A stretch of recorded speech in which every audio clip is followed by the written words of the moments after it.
Imagine a point of light in the vast darkness. For all of human history, it has been there, a steady, wandering star, moving with a slow and deliberate grace against the fixed tapestry of the constellations. The ancients named it for the king of their gods, for it shone with a brilliance that demanded reverence. To the Babylonians, it was Marduk, the patron deity of their city. To the Greeks, it was Phaethon, another name for Zeus, the father of Olympus. To the Romans, it was Jupiter, the bringer of light and sky. They watched it, charted its course, and wove stories around its serene and untroubled light. It was, and still is, for the casual observer, a jewel in the night, a thing of beauty, a constant companion. But beauty, in the universe, is almost always a prelude to terror. It is a mask worn by forces so far beyond our everyday experience that our minds struggle to process their reality. The gentle light that has guided poets and lovers for millennia is an illusion, a serene facade for a reality of unimaginable violence. Imagine for a moment that you could strip away that illusion. Imagine you could leave the safety of your world, cross the immense ocean of interplanetary space, and draw close to that point of light. Imagine you are aboard a spacecraft, a fragile bubble of atmosphere and technology, and you are approaching Jupiter. From a distance, it is everything the ancients imagined. A sprawling, swirling orb of cream and amber and rust. Delicate bands of cloud encircle it like the folds of a king's robe. And there, emblazoned across its southern hemisphere, is that famous feature, the Great Red Spot. A vast, crimson eye staring out into the void. From this vantage point, hundreds of thousands of miles away, it appears calm, static. A painted feature on a planetary canvas. It's beautiful. It is perhaps the most beautiful object in the solar system, the serene king upon his throne. But as you draw closer, a subtle shift occurs. The serenity begins to feel watchful. The beauty starts to acquire an edge. The swirling bands, once delicate, now reveal their true nature as colossal river systems of ammonia and hydrogen, moving with a power that is felt rather than seen. The Great Red Spot is no longer a static eye. It is a churning maelstrom, a storm so vast that its edges stretch beyond the horizon of your perception. And then the first sign of true wrongness arrives. It is not a visual cue, it is a sound, an alarm. The radiation alarms on your spacecraft begin to scream. A shrill, urgent wail that cuts through the hum of life support and the whisper of circulating air. It is a sound designed to provoke immediate action, a sound that speaks of mortal danger. But here, in the silent void around Jupiter, there is no action to take. There is nowhere to run. Your instruments, your most trusted extensions of perception, begin to flicker and stutter. Data streams become corrupted, readings fluctuate wildly. The sophisticated electronics, hardened against the normal rigors of space, are being assaulted by an invisible, irresistible force.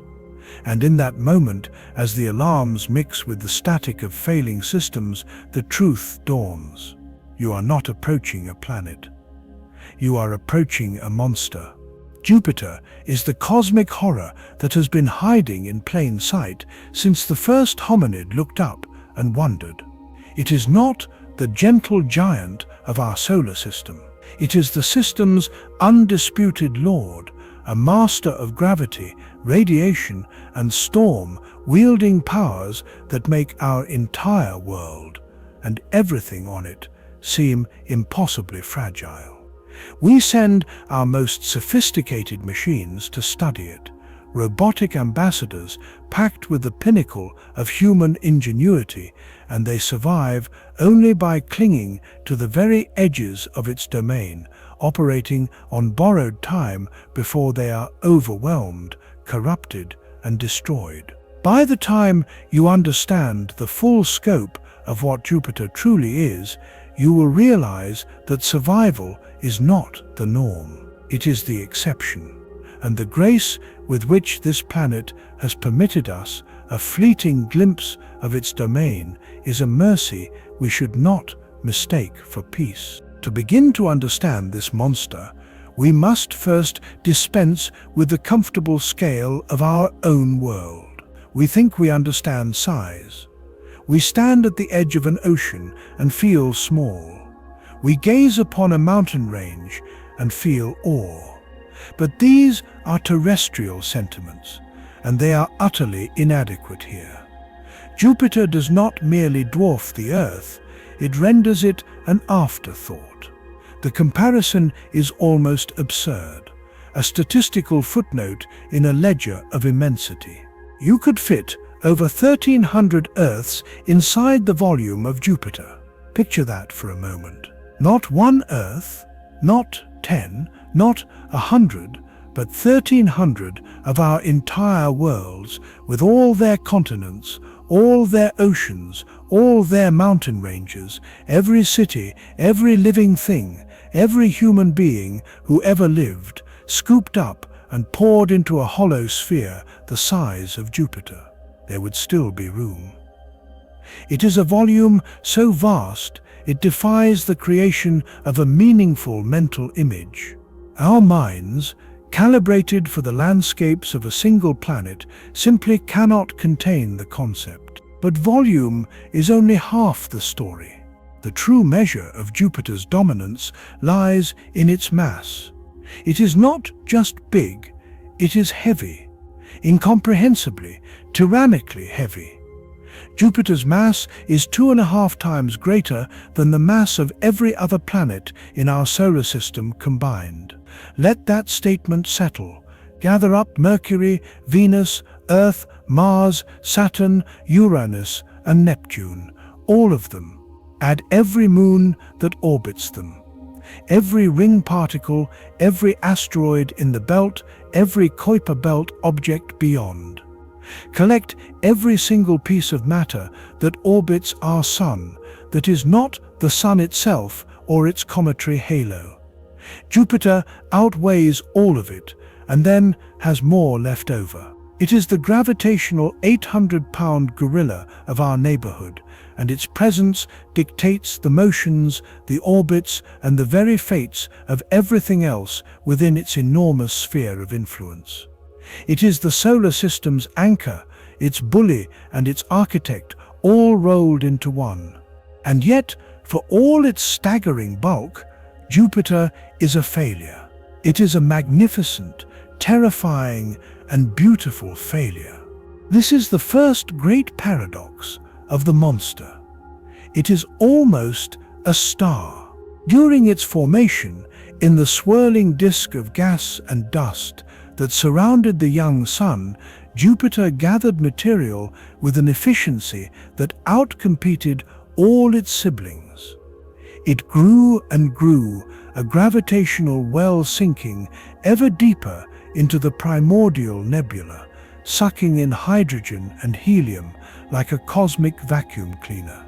It came closer than anything else in the solar system to achieving stellar ignition. Had it been only about 80 times more massive, the pressures and temperatures at its core would have crossed a critical threshold. The simple atoms of hydrogen would have been crushed with such force that they would have fused into helium, releasing a flood of energy that would have lit a new fire in the heavens. If that had happened, the history of the solar system would have been rewritten. We would not live in a single star system. We would live in a binary star system.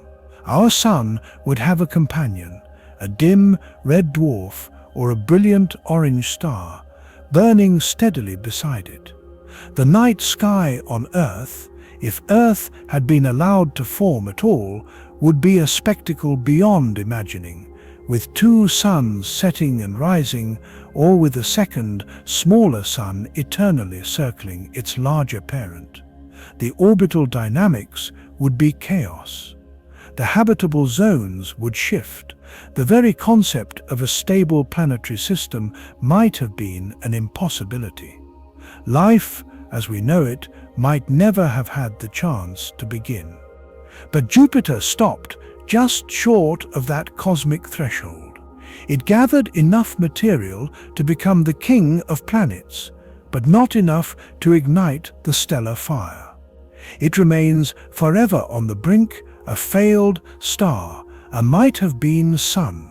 And in that failure, we got something perhaps more complex, more dynamic, and in its own way more dangerous than a second star would ever have been. A star is a predictable fusion engine. It burns, it shines, and its threats are limited to its radiation and its gravity. But Jupiter is a gas giant. It has no solid surface, no ground to stand on, no safe harbor. Its interior is a realm of crushing pressures and exotic states of matter. Its atmosphere is a theater for storms on a scale that would swallow worlds. Its gravity is a tool for sculpting the solar system. And it has an appetite for destruction that it has indulged for billions of years. It is the monster that almost became a god, and its frustration at its own failure seems to manifest in every one of its violent features. Now, let us begin our descent. Let us zoom in from the cosmic scale and plunge into the maelstrom of Jupiter's atmosphere. What we call weather on Earth is a pale shadow of the forces at play here. On our planet, a hurricane is a terrifying event. It can level cities, flood coastlines, and claim thousands of lives. It is a localized disturbance, born of warm ocean waters, and it spends its energy and dies within a few weeks. Jupiter's great red spot has been raging for at least 400 years, as long as humans have possessed telescopes powerful enough to observe it. But it is almost certainly far, far older. Some scientists believe it has been spinning for centuries, perhaps millennia. It may have been churning since before the fall of the Roman Empire, before the birth of Christ, before the founding of the first cities of Mesopotamia. It is not a storm. It is a permanent feature of the planet, an anticyclonic vortex so vast and so stable that it has become one of the most recognizable landmarks in the solar system.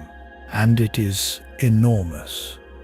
This single storm is large enough to swallow the entire Earth whole, with plenty of room to spare. You could drop our world into its crimson heart, and it would be lost like a pebble tossed into a hurricane. The clouds that form its boundaries tower over its surroundings, rising 8 kilometers above the surrounding cloud tops, their peaks catching the thin sunlight while their bases plunge into the perpetual twilight of the Jovian depths. Wind speeds at its outer edges routinely exceed 400 kilometers per hour. And by Jupiter's standards, that is considered a gentle breeze. Deeper within the planet, away from the visible cloud decks, the atmospheric dynamics become even more ferocious. The planet does not rotate as a solid body. Different latitudes spin at different rates, creating immense shear zones. Jet streams, ribbons of gas flowing at phenomenal speeds, tear across the planet at over 600 kilometers per hour. These are not the jet streams we know on Earth, which aircraft can ride to save fuel. These are planetary-scale currents of molecular hydrogen, walls of gas kilometers thick and tens of thousands of kilometers long, moving with the force of a continent in motion. Their speed is comparable to the speed of sound in Earth's atmosphere. Imagine a wind that fast, a wind that would strip the very air from your lungs, a wind that would turn flying debris into cannonballs. That is the background noise of Jupiter's weather systems. The Great Red Spot is merely its most famous, its most visible expression of a global state of chaos. But the storms, as terrifying as they are not the most hostile aspect of this world. They are merely the welcome committee. The true horror of Jupiter lies beneath them, in the descent. Because on Jupiter there is no ground. There is no bedrock, no solid crust, no surface to finally, mercifully arrest your fall. The atmosphere simply continues. It gets thicker and denser and hotter and more pressurized with every single kilometer you descend. The concept of landing is meaningless. You would fall forever, or at least until the pressure and heat reduced you to your constituent atoms.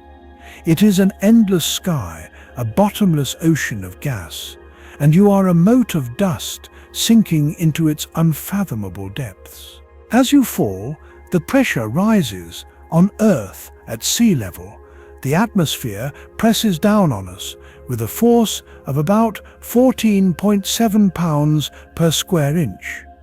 It is a pressure we are born into, a pressure our bodies are perfectly adapted to. Descend into the deep ocean, and that pressure increases rapidly. At the wreck of the Titanic, nearly 4 kilometers down, the pressure is over 6,000 pounds per square inch. It would crush a human instantly. On Jupiter, you do not need to descend 4 kilometers to reach such pressures. You need to descend only a few hundred kilometers into an atmosphere that is tens of thousands of kilometers deep. And as you fall further, something extraordinary and ominous begins to happen to the very air around you. The primary constituent of Jupiter's atmosphere and the universe as a whole is hydrogen. On Earth, it is a light, diatomic gas, a gas we associate with balloons and in a more sinister context with the Hindenburg disaster. It is a gas we can breathe only as a tiny, harmless component of our air. But under the immense pressure of Jupiter's interior, hydrogen ceases to behave like a gas. It is squeezed so tightly that its molecules are forced apart. The electrons, which in a normal gas are bound to their parent atoms, are stripped free. The hydrogen enters a new phase of matter. It becomes a liquid. And then, as the pressure mounts further, it becomes something truly alien. It becomes liquid metallic hydrogen. The very phrase sounds like it belongs in the pages of a science fiction novel, a material invented for a starship hull or a superweapon. But it is a real, predicted, and now experimentally confirmed state of matter.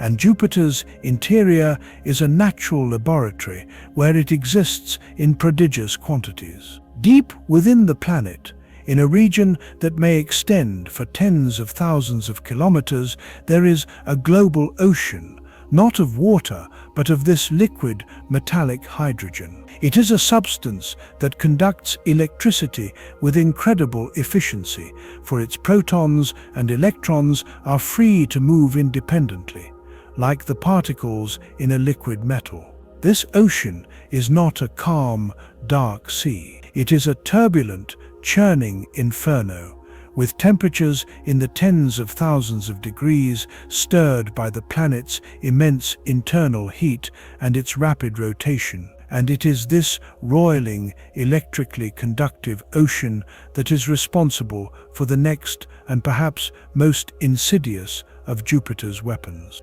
Earth has a magnetic field. It is generated by the motion of molten iron in our planet's outer core. This field is one of the primary reasons life exists on our surface. It reaches out into space, deflecting the constant stream of charged particles from the sun, the solar wind. It acts as a shield, a protective bubble that prevents our atmosphere from being stripped away and our DNA from being irradiated. It is a benevolent force, a guardian angel written in invisible lines of force. Jupiter's magnetic field operates on an entirely different scale of magnitude and intent. It is generated by the vast, fast-moving ocean of liquid metallic hydrogen deep in its interior. And it is, by a very wide margin, the largest and most powerful structure in the entire solar system. It is roughly 20,000 times stronger than Earth's magnetic field. If you could somehow make this field visible to the human eye, it would be a staggering sight from our world. From the surface of the Earth, the bubble of Jupiter's magnetic field, its magnetosphere, would appear larger in the sky than the full moon. It would dominate the night, a ghostly, pulsating aura stretching across a huge swath of the heavens. It extends outward from Jupiter for millions of kilometers. Its tail, the part swept back by the solar wind like a cosmic windsock, stretches all the way to the orbit of Saturn, over 600 million kilometers away. Jupiter's magnetic field fills a volume of space 1,000 times greater than the Sun itself. It is the single largest contiguous object in our planetary neighborhood, and it is completely, utterly invisible. But this is where the crucial difference lies. Earth's magnetic field protects, Jupiter's magnetic field destroys. It does not gently deflect the solar wind, it seizes it. It grabs the charged particles that stream from the sun, as well as the constant rain of high-energy cosmic rays from beyond the solar system, and it traps them. It accelerates them. It whips them around the planet at velocities approaching the speed of light, creating vast belts of radiation that make the Van Allen belts around Earth look like a mild static shock in comparison. These are not just radiation belts, they are death traps. They are reservoirs of pure, accelerated violence, held in place by the invisible grip of the planet's magnetic might. The intensity of this radiation is almost impossible to overstate. Within the innermost regions of Jupiter's magnetosphere, an unprotected human would receive a lethal dose of radiation not in hours, not in minutes, but in a matter of seconds. The delicate chemistry of our cells, the very code of life, would be torn apart by the onslaught of high-energy electrons and ions. Death would be swift, and one imagines painful as the body's systems failed one by one under the relentless assault. This is not a place for life. This is a place that is actively, aggressively hostile to the very principles of organic chemistry. Our robotic emissaries, the only explorers we can send into such an environment, must be built like knights in shining armor, clad in shielding to withstand even a fleeting encounter. When NASA's Juno spacecraft arrived at Jupiter in 2016, it carried a secret weapon. It did not rely solely on its general body shielding. Its most sensitive electronics, its brain and nervous system, were encased in a vault made of titanium. This vault, weighing over 200 kilograms, is a fortress designed to reduce the radiation dose to its internal components by a factor of about 800. Without it, Juno's systems would have failed before it could complete even a single orbit. And even with this heavy armor, Juno's mission is a daring dance with death. It is placed in a highly elliptical polar orbit that allows it to swoop in close to the planet, gather its precious data for a few hours, and then rapidly retreat back out to the safer, quieter regions of space. Each close pass is a calculated risk, a raid into the Dragon's lair, and the spacecraft systems are slowly accumulating damage with every encounter. It is a mission operating on borrowed time, a ticking clock counting down to the inevitable moment when the radiation finally wins. Before Juno, there was Galileo.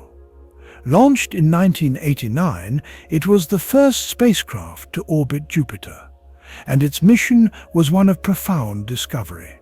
But it was also a testament to the planet's hostility. In 2003, at the end of its mission, Galileo was deliberately sent on a final suicidal plunge into Jupiter's atmosphere. The goal was to ensure it would never accidentally crash into and contaminate the potentially life-bearing moon Europa. As it descended, it was subjected to a radiation dose so extreme that it defies comparison. Scientists estimate that during its final moments, Galileo's electronics absorbed a dose equivalent to 25 million dental X-rays. It was a dose that would have vaporized any unshielded electronics instantly. And then, before the radiation could claim it fully, the pressure and heat of the Jovian atmosphere completed the job, crushing and vaporizing the spacecraft, returning its atoms to the giant that had spawned them. There is no peaceful end for a spacecraft at Jupiter. There is only the radiation, the crushing pressure, and the final, fiery dissolution. This is not a peaceful planet. It is a world of relentless, multifaceted aggression, and we have only begun to scratch its surface. But the influence of Jupiter extends far beyond its own terrifying atmosphere and its deadly radiation belts. It reaches out across the entire solar system, a gravitational puppet master pulling the strings of worlds. Jupiter is a cosmic wrecking ball, and its gravity has fundamentally, irrevocably altered the formation and evolution of everything that orbits the Sun. To understand this, we must travel back in time 4.5 billion years to the chaotic dawn of the solar system. The Sun had just ignited. It was surrounded by a vast, spinning disk of gas and dust, the protoplanetary disk. Within this disk, particles collided and stuck together, growing into larger and larger bodies, the building blocks of planets. It was a chaotic, violent time, a cosmic billiard game where worlds were made and unmade. And into this game stepped Jupiter. It formed first, and it formed fast. Its immense gravity quickly made it the dominant player. But the early solar system was not static. The giant planets, it is now believed, did not form in the orbits we see them in today. They performed a slow, stately, and devastating dance, exchanging energy and momentum with the remaining swarm of planetimals, and their orbits shifted dramatically. The leading theory for this early chaos is known as the Grand Tack hypothesis. It proposes that Jupiter, the most massive of the migrating giants, did something extraordinary. It moved inward. It drifted from the cold outer reaches of the solar system, where it had formed, towards the warm inner regions where the terrestrial planets were struggling to grow. It wandered through the asteroid belt and kept coming, approaching as close to the Sun as the orbit of Mars is today. Imagine the effect of this. A planet 2.5 times more massive than everything else combined, plowing through the inner solar system. Its gravity would have been absolute. It would have stirred up the protoplanetary disk like a giant spoon in a bowl of cosmic soup. It would have gravitationally scattered the building blocks of the inner planets, throwing them into new, chaotic orbits. Some would have been flung into the Sun, others would have been ejected from the solar system entirely. The material that was trying to coalesce into a decently sized planet between Mars and Jupiter, the material that might have formed a world to rival Earth, was pulled apart, scattered, and prevented from ever coming together. This is why the asteroid belt exists. For centuries, people speculated that it was the remains of a destroyed planet, a world that had somehow shattered. We now know the truth is far more dramatic. The asteroid belt is not the rubble of a world that was, it is the rubble of a world that never was.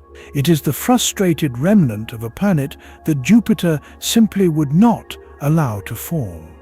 It is a monument to the gravitational tyranny of the gas giant, a permanent ring of might-have-beens circling the Sun. And then, just as suddenly as it had arrived, Jupiter's inward migration stopped. The gravitational influence of Saturn, which was itself migrating, acted as a tether. The two giant planets became locked in a resonant dance, and Jupiter was pulled back outward, retreating to its current orbit. It left the inner solar system in a state of devastation, but it also left behind just enough material for the Sun to slowly rebuild. From the scattered remnants, from the debris that Jupiter had not stolen or destroyed, Mercury, Venus, Earth, and Mars eventually formed. They are the survivors. They are the lucky ones that managed to coalesce in the aftermath of the giants' passing. And they are smaller, drier, and fewer in number than they might have been. Mars, in particular, is a ghost of what it could have been. Models suggest that without Jupiter's intervention, Mars might have accumulated enough material to become a true super-Earth, a planet many times the mass of our own. Instead, it is a desert world, barely half the size of Earth, a mute testament to the planet that stole its birthright. But Jupiter's gravitational influence is not just an ancient historical event. It is an ongoing, daily reality. It continues to act as the solar system's primary dynamical engine, its traffic controller, and its occasional executioner.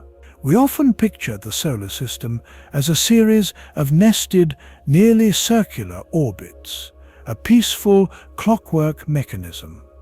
This is an illusion. The space between the planets is filled with debris, the leftover building blocks from the solar system's formation and the fragments from countless collisions over the eons.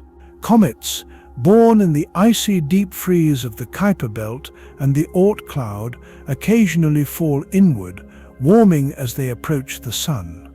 Asteroids, remnants of that frustrated planet in the belt, drift on their own, slightly chaotic paths, and all of them, every single one, must contend with Jupiter. Jupiter acts like a gravitational vacuum cleaner, a cosmic shepherd, and a celestial catapult, all at once. Its immense gravity is the dominant force in the outer solar system. An asteroid or comet drifting too close to its sphere of influence will have its trajectory irrevocably altered. The outcomes are varied and dramatic. Jupiter can capture an object, pulling it into a temporary or even permanent orbit around itself. It can absorb the object directly, swallowing it whole in a flash of energy as it slams into the Jovian atmosphere. It can act as a gravitational slingshot, flinging the object with tremendous force out of the solar system entirely, sending it on a one-way journey to interstellar space.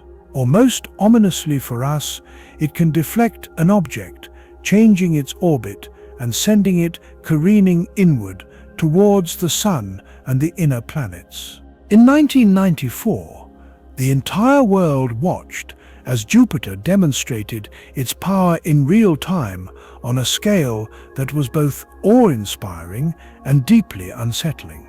A comet, discovered just the year before by astronomers Carolyn and Eugene Shoemaker and David Livy, was on a collision course with Jupiter. But it was not a single, intact comet. As comet Shoemaker-Livy 9 had passed close to Jupiter on an earlier orbit, the planet's tidal forces had torn it apart. Its gravity had pulled harder on the near side of the comet than on the far side, stretching it until it shattered into a string of 21 distinct fragments, like pearls on a cosmic necklace. For astronomers, it was a front-row seat to an extinction-level event. For 6 days in July, one by one, those fragments slammed into Jupiter's southern hemisphere at a velocity of 60 kilometers per second.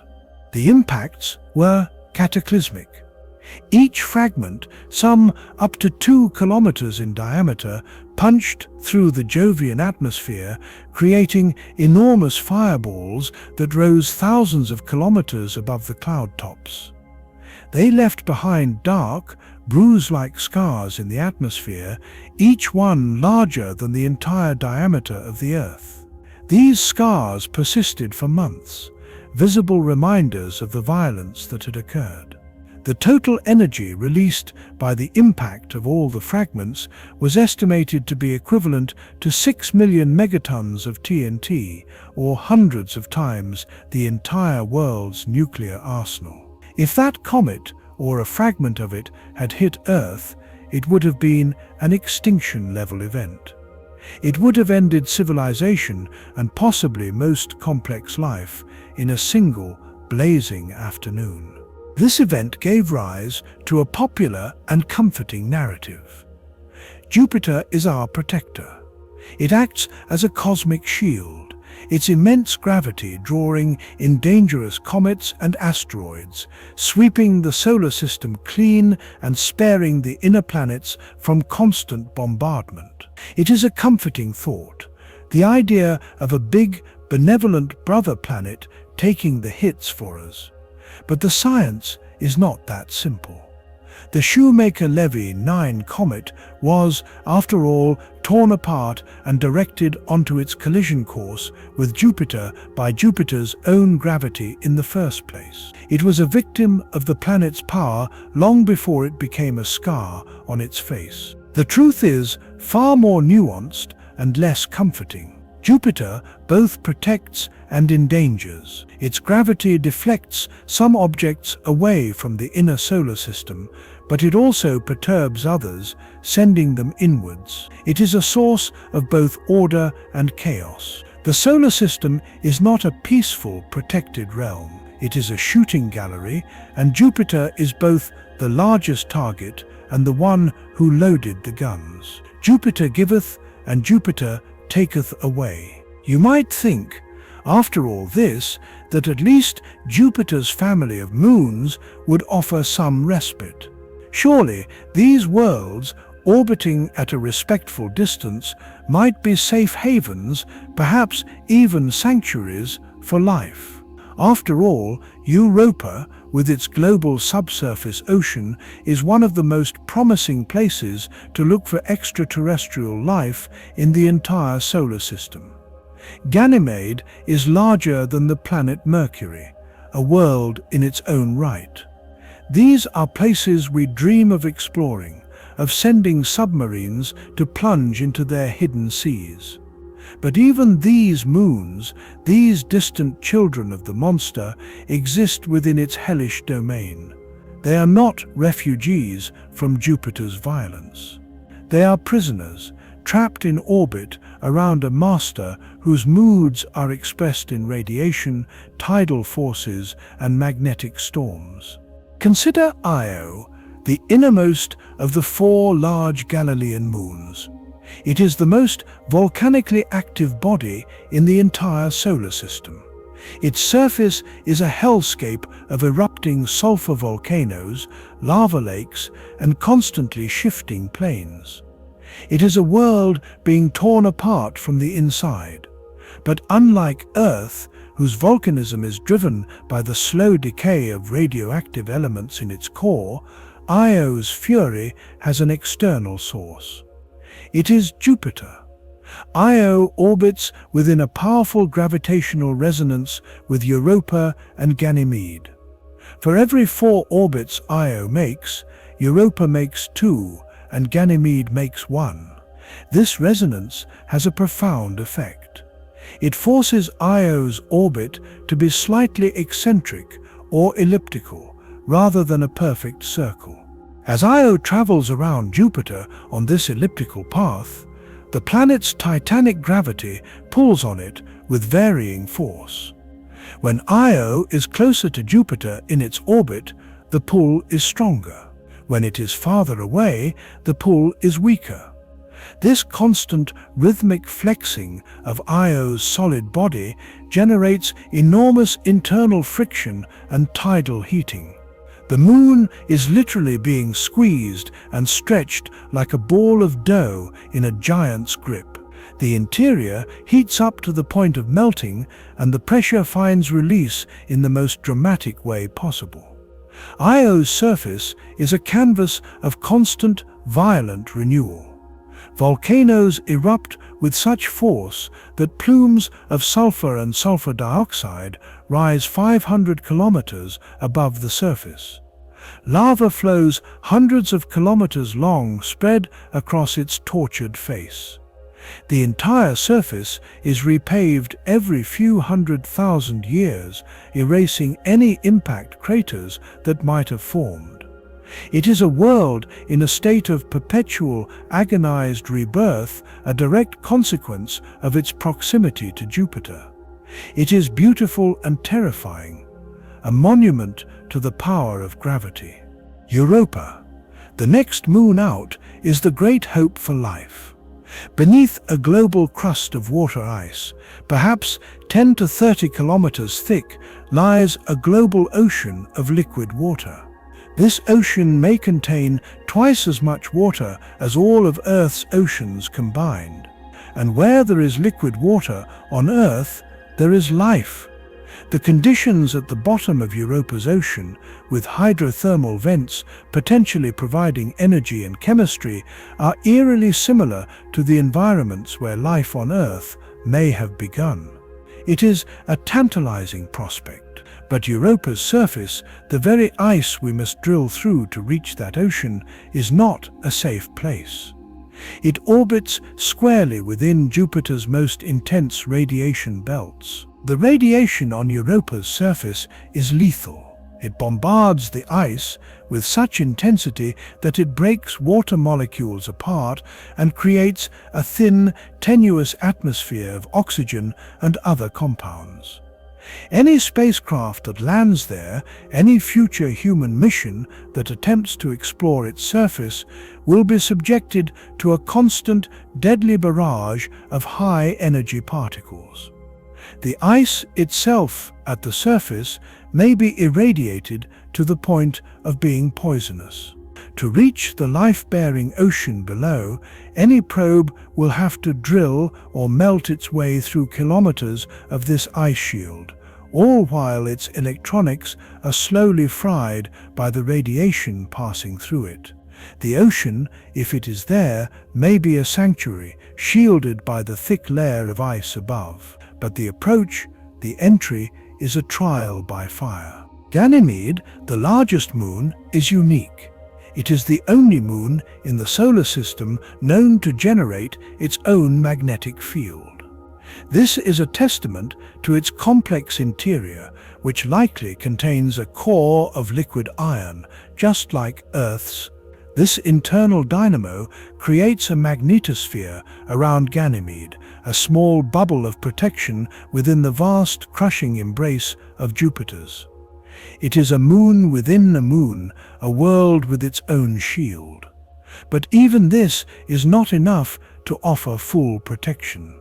Jupiter's magnetosphere is so powerful that it overwhelms Ganymede's in many regions. Charged particles are funneled along field lines, bombarding the moon's polar regions. Ganymede's magnetic field is not a fortress. It is more like a small boat in a hurricane, providing some shelter, but ultimately at the mercy of the far greater force surrounding it. These moons are not free worlds. They are captives. Their geology, their surfaces, their very potential for life, dictated by the monster they orbit. Let us pause now and try to assemble the full picture. It is easy to focus on one terrifying aspect of Jupiter, its storms, or its radiation, or its gravity, and treat them as separate phenomena. But that is a failure of perspective. Jupiter is not dangerous in one way. It is dangerous in every conceivable way, simultaneously and at all times. The threats are not layered. They are interwoven, each feeding into and amplifying the others. The pressure at its core is so immense that it crushes hydrogen into a metallic state, a phenomenon that would obliterate any known material.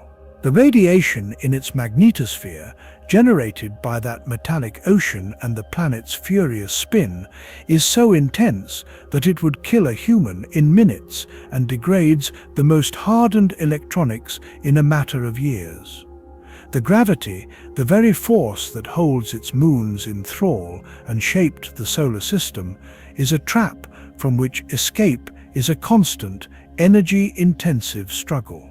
The storms, powered by the planet's internal heat and rapid rotation, are not surface features. They are expressions of the deep, churning chaos that extends for tens of thousands of kilometers.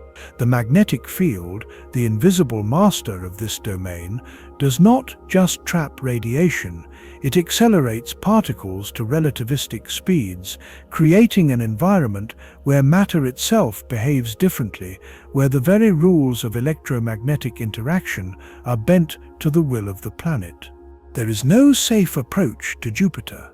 Any trajectory that brings a spacecraft close enough to study its atmosphere, its gravity field, or its interior is a trajectory that plunges it directly into the most intense regions of its radiation belts. There is no safe orbit around Jupiter.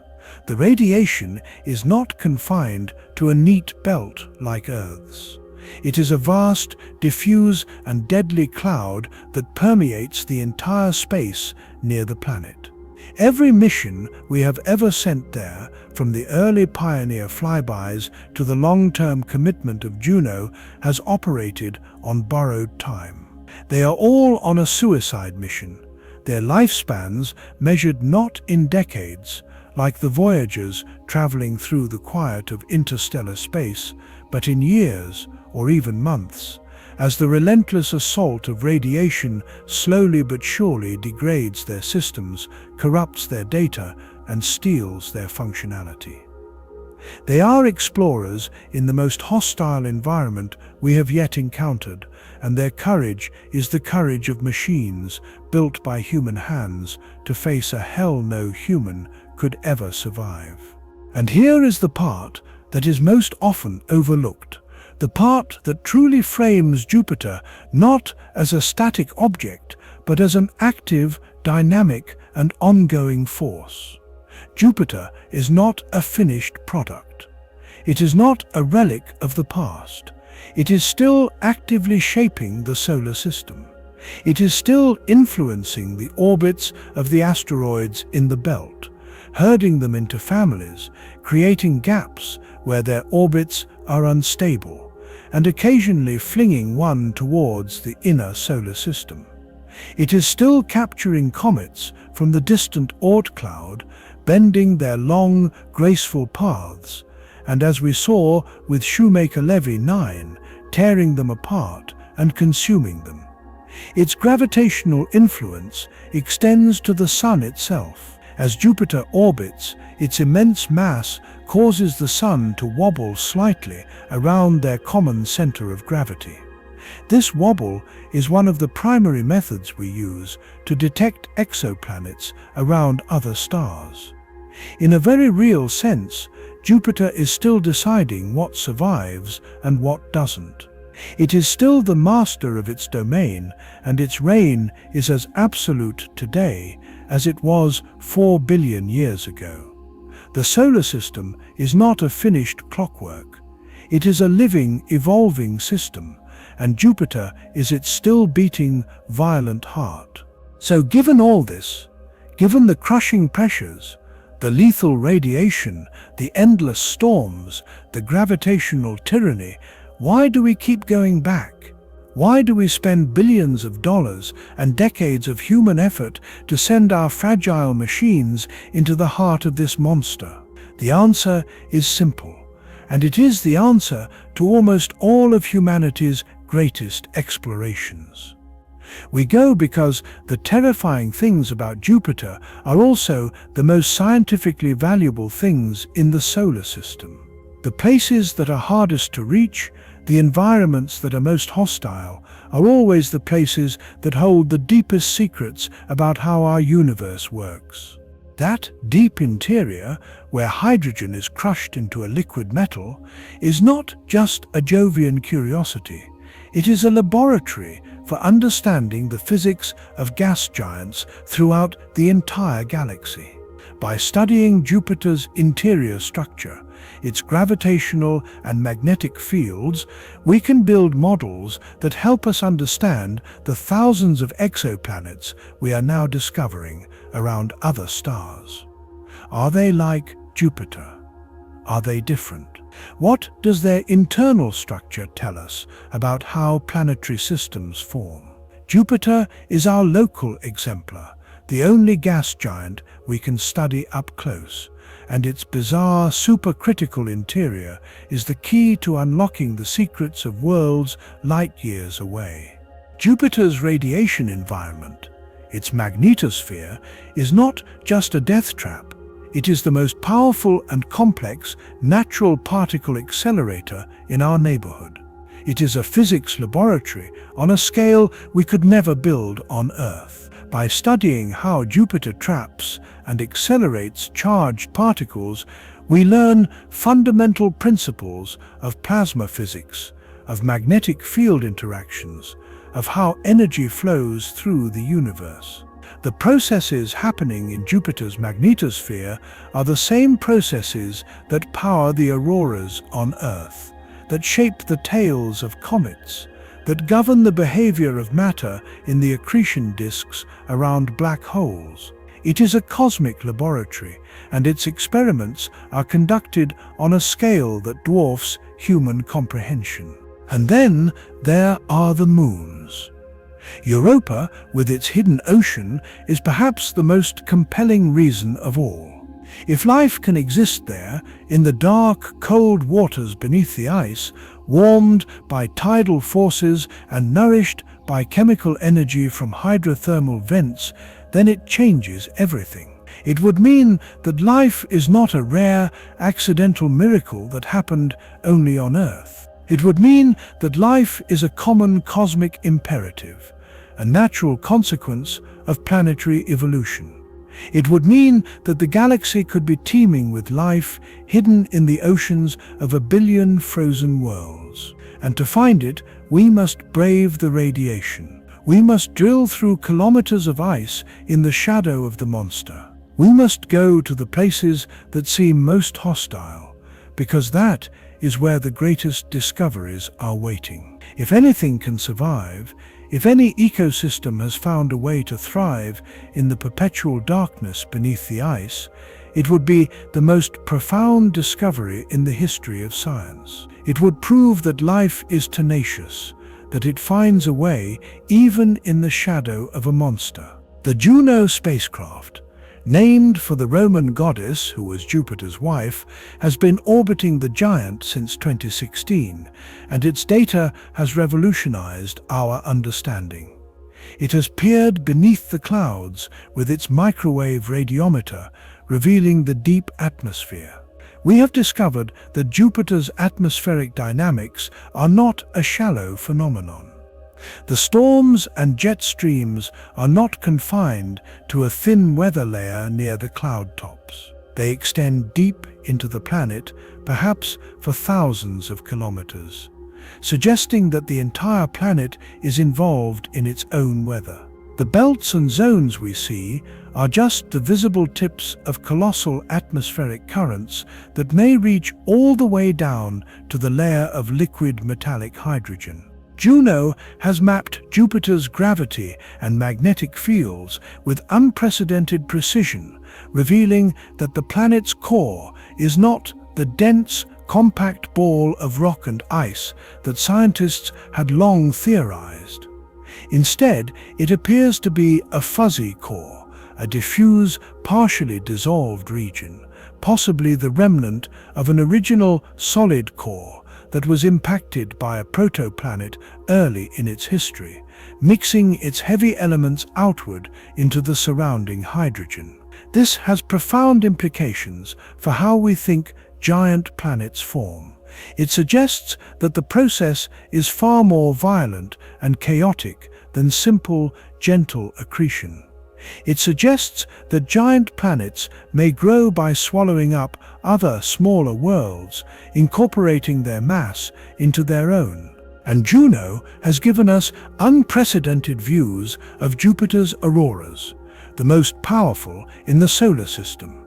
Unlike Earth's auroras, which are primarily powered by the solar wind, Jupiter's are largely driven by its own rotation and by interactions with its moons. Io's volcanoes spew tons of material into space every second, creating a donut-shaped cloud of ionized gas around Jupiter.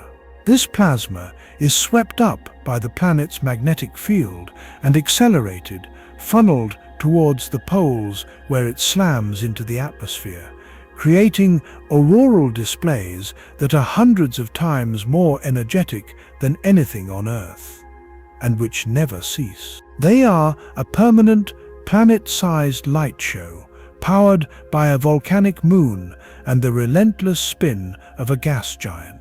But even with all this knowledge, even after years of dedicated study, Jupiter remains fundamentally, irrevocably alien. We will never walk on its surface, because there is no surface to walk on. The concept is meaningless. We will never float in its atmosphere, because the pressures and radiation would annihilate us in an instant. Even the most ambitious future concepts, like floating cities in the clouds of Venus, are impossible here. There is no safe altitude, no temperate zone, no layer where the pressure is Earth-like and the radiation is bearable. Even robotic exploration is limited. Our best spacecraft, shielded by titanium and flown on carefully calculated, radiation-minimizing orbits, can only survive for a handful of years. Juno's mission is planned to end in 2025, when it will be deliberately deorbited into Jupiter's atmosphere, just like Galileo, to ensure it never contaminates Europa. It will meet the same fate, crushed and vaporized, its final moments a sacrifice for the protection of a world it helped reveal. Jupiter represents a hard boundary. It is a place we can study, we can admire, we can marvel at from a safe distance, but we can never truly inhabit. It is a constant, looming reminder that the universe was not designed with human survival in mind. It was not built for our comfort. It was built according to the cold, indifferent laws of physics, and those laws have produced places of such staggering hostility that they defy the imagination. Jupiter is one of those places. It is a monument to the universe's indifference, a beautiful and terrifying testament to forces that are utterly beyond our control. And this brings us to the sobering reality, the final, chilling truth about the king of planets. Jupiter has been here for 4.5 billion years. It formed from the primordial solar nebula before the Earth was even a coherent world. It was here a fully formed giant, while our planet was still a molten ball of rock colliding with a Mars-sized object to form our moon. It was here, a steady, bright point of light in the sky, when the first single-celled life emerged in Earth's primordial oceans. It was here, unchanging in its broad strokes, when the dinosaurs rose to dominate the planet, and it was here when a 6-mile-wide asteroid struck the Yucatan Peninsula, ending their reign and clearing the way for mammals. It was here when the first hominid stood upright, when the first fire was lit, when the first city was built, when the first telescope was pointed at the night sky. And it will be here long after humanity is gone. Long after our cities have crumbled to dust, long after our artifacts have been buried by geology, long after the last trace of our DNA has been erased from the surface of the Earth, Jupiter will still be there. It will still be turning in the void, its great red spot still churning, its radiation belts still pulsing with lethal energy, its gravity still herding the asteroids and shaping the destiny of whatever worlds remain. And during all that time, over those incomprehensible billions of years, it has never once stopped being what it is. It has never stopped being violent. The storms that rage in its atmosphere have not taken a single pause in 4 billion years. They are perpetual. It has never stopped being deadly. The radiation belts have never dimmed. The magnetosphere has never ceased its acceleration of particles to near light speed. It has never stopped being hungry. It has continued to capture and consume comets and asteroids, pulling them into its gravity well and swallowing them whole, adding their mass to its own, a slow, steady diet of debris that has continued since the beginning. Jupiter does not sleep. It does not rest. It does not change. It simply is. And what it is a force of nature on a planetary scale, an engine of destruction and creation, a cosmic monster that has earned its title as king. So, the next time you look up at the night sky, find Jupiter. It is usually the brightest object after Venus and the Moon, a steady, serene, golden point of light. Look at it and remember what you now know. You are not looking at a peaceful neighbor. You are not looking at a distant, gentle world. You are looking at a storm that has been raging since before the first fish crawled onto land. You are looking at a radiation source so powerful it could kill you in minutes. A source whose influence extends millions of miles into space, shaping the environment of worlds you cannot even see. You are looking at a gravitational well so deep that it has dictated the very architecture of our solar system, a well that has swallowed worlds and flung others into the abyss. Jupiter is not the king of the planets because it is the most noble or the most beautiful or the most majestic, though it is all those things. Jupiter is the king for the most primal reason of all. It is the king because nothing else in the neighborhood, in the entire 4 billion-year history of the solar system, has ever survived long enough to challenge it. It has outlasted them all. It has absorbed them all. It has dominated them all.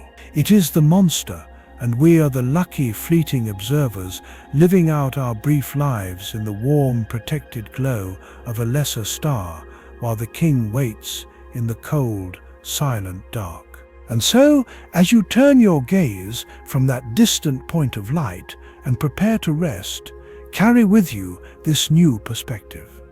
The universe is vast and beautiful and full of wonders beyond our imagining. But it is also full of places like Jupiter, places that do not care, places that would unmake us in an instant. We exist in a tiny pocket of relative calm, a fragile bubble of habitability in a cosmos that is, for the most part, utterly and magnificently hostile. The light from Jupiter that reaches your eyes tonight began its journey over half an hour ago, traveling across hundreds of millions of kilometers of empty space.